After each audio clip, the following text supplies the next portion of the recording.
Hi hello అందరికి నమస్తే. నేను మీ జర్నలిస్ట్ రవీందర్. సోషల్ మీడియా వేదికగా ఇద్దరు భార్యాభర్తలు కొన్ని వీడియోలు చేస్తూ ఉంటారు. భార్య ముందు పాట పాడుతూ ఉంటే భర్త మ్యూజిక్ ఇస్తూ ఉంటాడు ఇట్లా. సో మీ అందరికి తెలిసే ఉంటుంది, అది చాలా పాపులర్ వాళ్ళు. సో వీళ్ళను ఈ కూటమితో లింకు చేస్తూ, ఈ కూటమికి సపోర్ట్ చేసే మీడియాను కూడా లింకు చేస్తూ కేతిరెడ్డి గారు మాట్లాడిన మాటలు హైలైట్ అనే చెప్పాలి.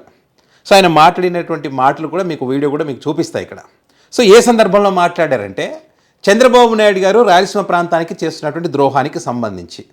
సో మొదటి నుంచి కూడా రాయలసీమ ప్రాంతంలో పుట్టి రాయలసీమ ప్రజలకు మోసం చేస్తూ ఉంటారు. రాష్ట్ర ప్రజలకే మోసం చేశారులేండి, కనీసం తన ప్రాంతానికైనా, పుట్టిన ప్రాంతానికైనా మేలు చేయాలి కదా, అది కూడా చేయడం లేదు. మీ అందరికీ తెలుసు కదా, రాయలసీమ లిఫ్ట్ ఇరిగేషన్ ఎపిసోడ్లో కేతిరెడ్డి గారు ఏమంటారు, అనంతపురంకి వచ్చినటువంటి ఎయిమ్స్ను మంగళగిరికి తీసుకుపోతుంది, కర్నూలుకు వచ్చినటువంటి హైకోర్టును కూడా వేరే ప్రాంతానికి తరలిస్తుంది, లా యూనివర్సిటీని కూడా వేరే ప్రాంతానికి తరలిస్తుంది, కడపకు వచ్చినటువంటి బ్యాంకింగ్ సెక్టర్స్కి సంబంధించి వాటిని కూడా వేరే ప్రాంతానికి తరలిస్తుంది. ఇట్లా ప్రతిదీ కూడా వేరే ప్రాంతానికి తరలించినటువంటి మీరు చివరికి తాగే నీరు, పండించుకోవడానికి పంటకు వాడేటువంటి నీరును కూడా, ఆ విషయంలో కూడా మీరు రాయలసీమ ప్రాంతానికి ద్రోహం చేస్తే ఇంకా ఏమంటాం?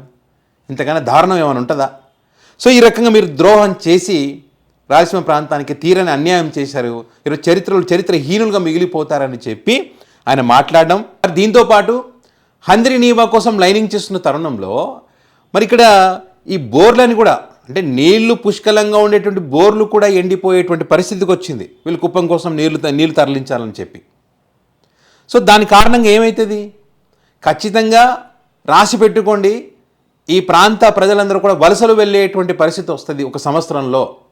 ఇందులో ఏమాత్రం డౌట్ లేదు. మీరు అనుకుంటున్నారు వైసీపీ పార్టీ నేతలు ఊళ్ళే కాల్ చేసిపోతున్నారని చెప్పి. మీరు తీసుకునే నిర్ణయాల వల్ల, మీ కారణం వల్ల ఈరోజు ఈ రాయలసీమ ప్రాంత ప్రజలందరూ కూడా వలస వెళ్ళేటువంటి పరిస్థితి వస్తుంది, రాసి పెట్టుకోండి అని చెప్పారు. ఏమనంటే, ఇప్పుడు రాయలసీమ ప్రాంతానికి ఇంత అన్యాయం జరిగింది, దీని గురించి ఎవ్వరూ మాట్లాడరు. అదే అమరావతి గురించి మాట్లాడారు అనుకోండి, హైకోర్టుకు పోతారు, సుప్రీంకోర్టుకు పోతారు, అన్ని కోర్టులకు పోతారు, వాళ్ళు ఎక్కడున్న వాళ్ళు అంతా వచ్చేసి అమరావతిని అవమానిస్తారా, అమరావతి మీద మాట్లాడితే పూర్తి చేస్తామని మాట్లాడతారు. మరి రాయలసీమ ప్రాంతం గురించి కూడా మరి ఆలోచన చేయాలి కదా. మీరు ఎంతసేపు ఎవరంటే ఇప్పుడు ఏమంటున్నారు, ఇప్పుడు అధికార పార్టీకి చెందిన వాళ్ళు ఆవకాయ అమరావతి అంటారు. ఆవకాయ అమరావతికే సరిపోయింది టైం, రాయలసీమ ప్రాంతానికి అన్యాయం జరిగినప్పుడు మాట్లాడరా? సాయంత్రం క్వార్టర్ మందు దొరికితే చాలు, ఇంకా దాంతో టైంపాస్ చేయొచ్చు అని, ఇది కేతిరెడ్డి గారు చెప్పిన విషయాలు చెప్తున్నాను నేను. దీంతోనే మీరు సరిపెట్టుకుంటున్నారు కానీ అన్యాయం గురించి ఎవరు మాట్లాడడం లేదు. సో ఇలాంటప్పుడే ఒక ఉద్యమం అనేది పుడుతుంది.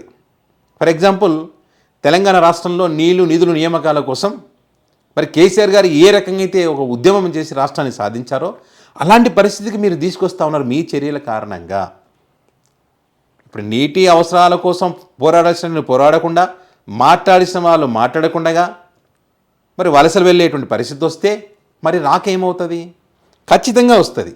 పైగా ఇప్పుడు ఏంటి, ఏదైతే ఉపాధి హామీకి సంబంధించి ఉంది, ఎంతో కొంత అది ఆదుకునేది ఉపాధి హామీ. అలాంటి ఉపాధి హామీ పథకానికి సంబంధించి కూడా పేరు మారిస్తే, ఆ పేరు గురించి ఇక్కడ గాంధీ పేరు మార్చారని ఫైట్ చేస్తూ ఉన్నారు. కానీ మరి దాంట్లో కూడా రాముడి పేరు ఉంది కదా, రాముని పేరు ఉంది కదా అని చెప్పి అంటారు. దానివల్ల జరిగే నష్టాలు ఏంటి, ఆంధ్రప్రదేశ్ ఏం భరించాలి, ఫండింగ్ ఏంటి, కేంద్రం ఇచ్చే గ్రాంట్స్ ఏంటి, ఇప్పుడు 40% ఏ రాష్ట్ర ప్రభుత్వం భరించాలంట. ఇప్పుడే అప్పుల్లో ఉన్నటువంటి రాష్ట్రాలు భరించే పరిస్థితి ఉందా? ఇవన్నీ ఆలోచన చేయాలి కదా.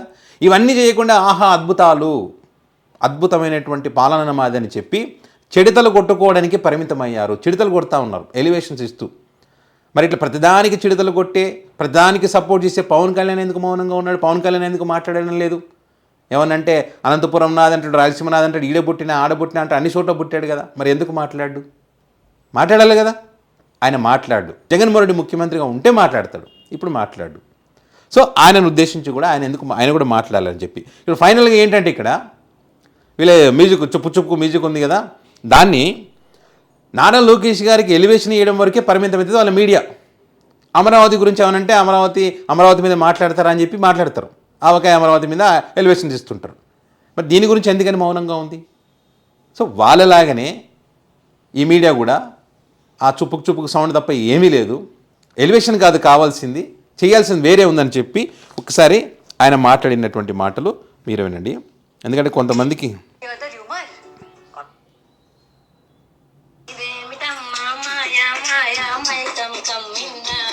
వీళ్ళ చూపిస్తూ మాట్లాడాడు కేతిరెడ్డి గారు.